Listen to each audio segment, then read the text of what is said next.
Welcome to Developing the Leader Within podcast, the podcast that brings you leadership insights from the brightest minds shaping our world. Join us as we dive into conversation with trailblazers, innovators, and change makers, spanning every corner of the globe.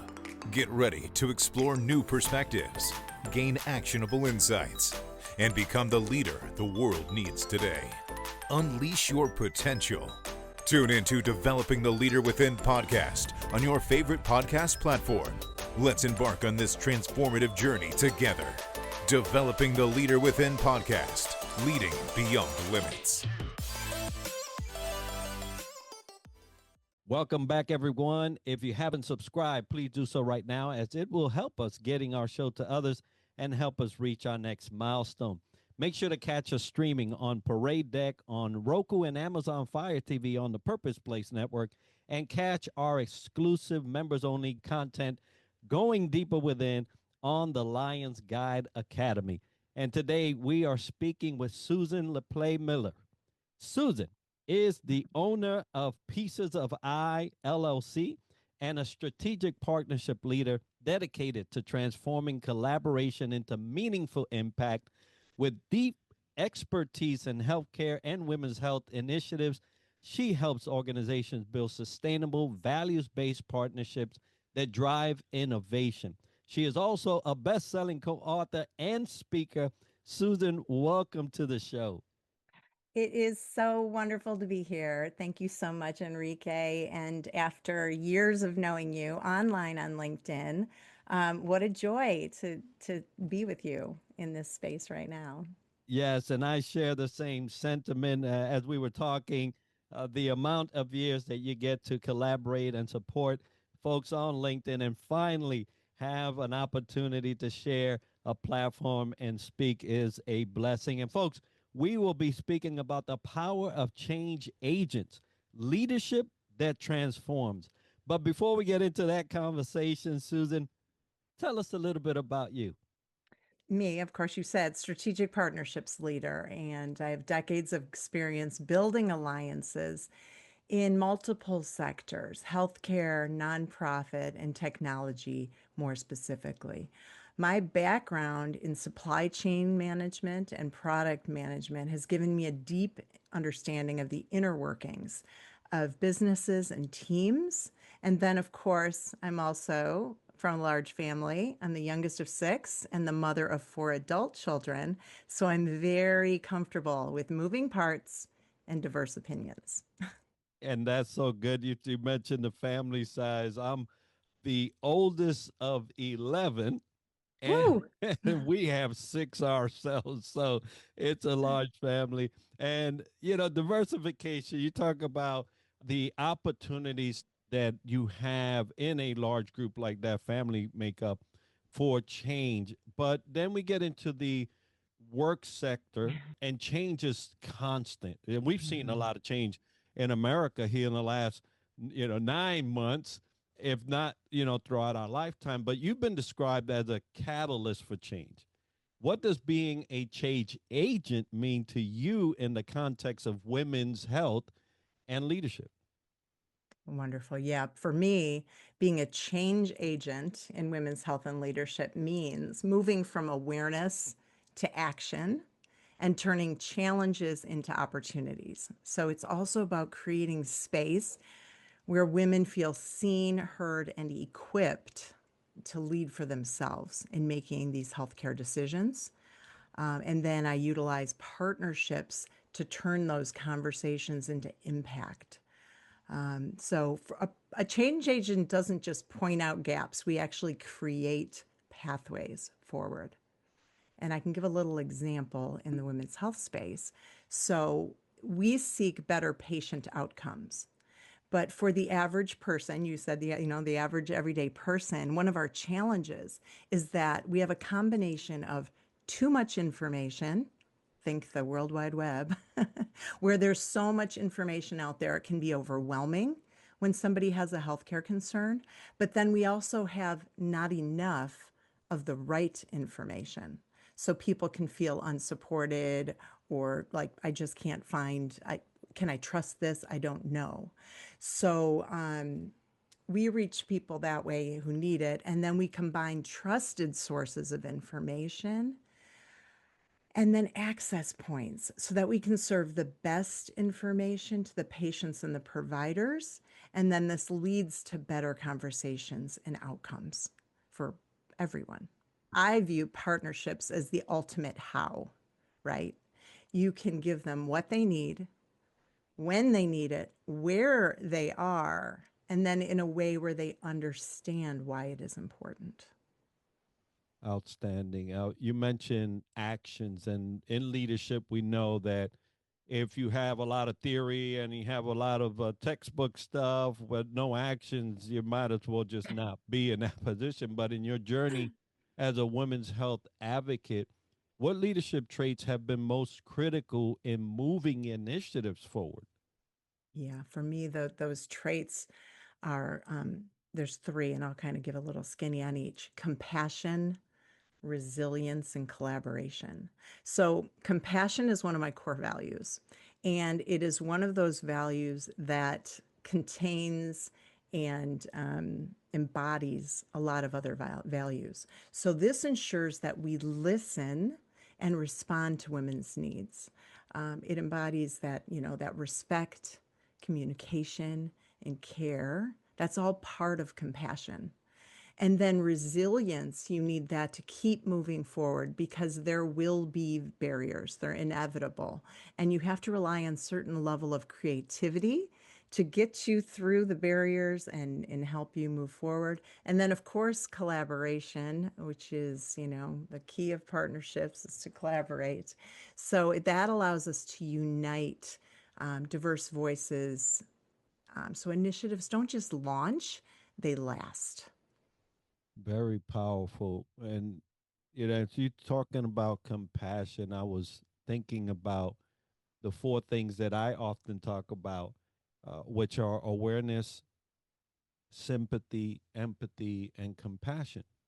From the perspective of the religious side, compassion is what makes you move, right? And in our terms of Jesus is doing something, it was movement by and via the compassion that he felt for folks. So I know that that is definitely something that leaders should have as part of their toolbox in order to be able to be effective.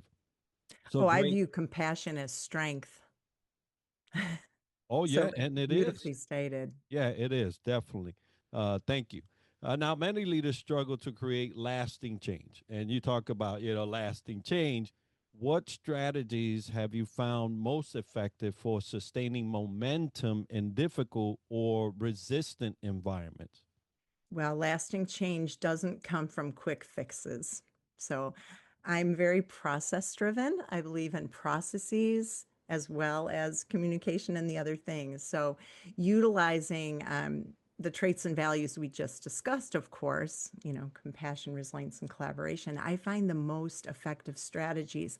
And I'm glad you said awareness, because building awareness of what's really happening, acknowledging the challenges, accepting what we can and can't control, and then moving into action. So I call this my A4 mindset: that awareness, acknowledgement, acceptance, and action.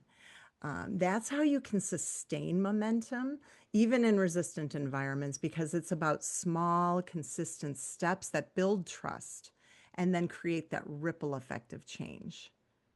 Yeah, those small, consistent steps is really integral to ensuring that things remain, even past you, right? So some leaders like to make changes that are within their scope of tenure, but true leaders do it to outlast them, right? And so great share there. Now, we've been focused on women's health and you focus on women's health, but there's a role that males play in women's health. So, how can leaders, especially male leaders, better support women's health initiatives within their organizations and communities?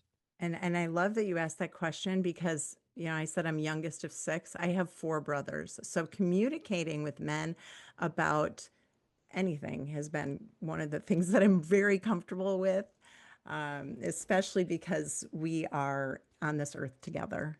And so, leaders, male leaders, any leaders, can support women's health by listening first without judgment and then backing it up with action. So, modeling allyship. And that way, the impact goes beyond women and it strengthens the entire organization. So, this means creating space for conversations about women's health without stigma, allocating resources for support initiatives, and then modeling allyship in everyday decisions. Because when leaders champion equity in this type of way, it strengthens the whole organization, not just women. Now, I just come off of a physical medical condition that had to be addressed. It did take me out of the loop of sorts for a week, and I had to prioritize, obviously, self care in order to put my way into a position where I can heal and still be an effective leader. So, what role does self care, from your perspective, and personal health play in the effectiveness of a leader, and how do you coach others to prioritize it? Yeah, and I'm so glad that you're taking care of your health, and it's so important. Leadership is very demanding, and if we constantly drive ourselves into the ground, if you neglect your own health, it'll show up in a lot of different ways: burnout, poor decision making, strained relationships. And I look at it as a leader that doesn't practice self care will be more reactive versus responsive. So we want our leaders to respond to challenges, not react, not be triggered by them. So I encourage all leaders to see self care as not selfish, but essential. And it's about balance, and those small, consistent steps we talked about before to protect your energy and focus. You can't, you know, just do everything. You have to focus on the most essential things, use your vacation time, and engage in creative outlets. I think it's really important for our mental health that we're all creatively different. Some people are artists, others are poets. Some people just make an amazing spreadsheet or they build a computer program on their spare time because that's their creative outlet. But creativity is an important part of leadership and caring for yourself. So you're more effective when you care for yourself, then you can care for your teams and have that sustaining impact that we talked about before. So true. And leaders, if you are feeling some kind of way by putting your mask on first, I think you have to reevaluate the fact that there's a reason why they say put your mask on first Mhm. before you try to help somebody else, right? Because you can become subject and fall prey to the impacts of health on the poor side. And once you're gone, folks, there's somebody else going to pop in there and do that job. So you have to ensure that you take the proper caution and the proper steps to make sure that you're fine in terms of your health so that you can continue to serve in the capacity of leadership. So thank you for sharing that. Now, what do you have coming up, Susan?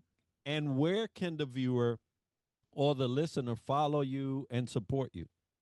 Well, thank you so much for asking. Right now, I'm focused on helping organizations and leaders, move from that awareness to action.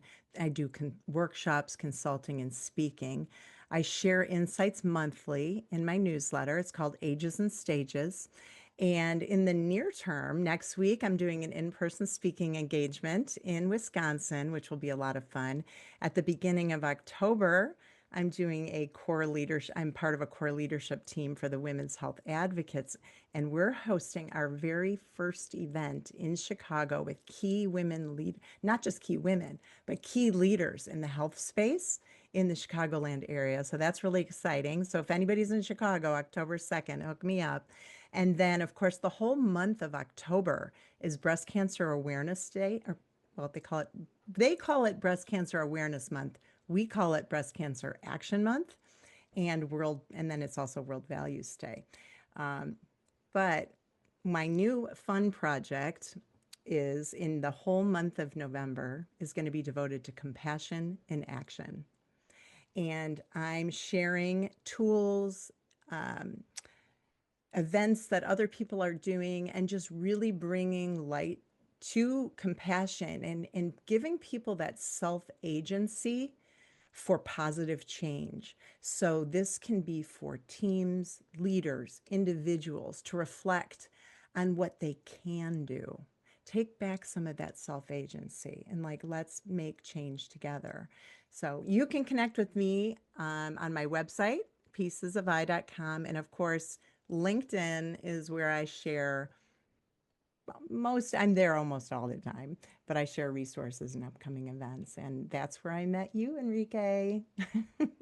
Outstanding, folks. We will have the links to all that she mentioned, as well as the places to connect with Susan, so that you can support those initiatives. And if you happen to be in town on those in-person events, please do show your support there. And we are so glad to have had this opportunity, Susan, to share this time, this topic of women's health and leadership and how it affects it all. And folks, today's episode is sponsored by the Global Trends Magazine, the Outlier Project, Fantail Services, Southern Sweet and Sassy Coffee, Ascend Meditations, and Chop AI. And if you've enjoyed this episode and learned something interesting about the topic covered today, make sure to like, share, and subscribe, and let us know by leaving a comment. Tune in next week for another episode where we dissect leadership from another angle. And as we like to end the show, success to you.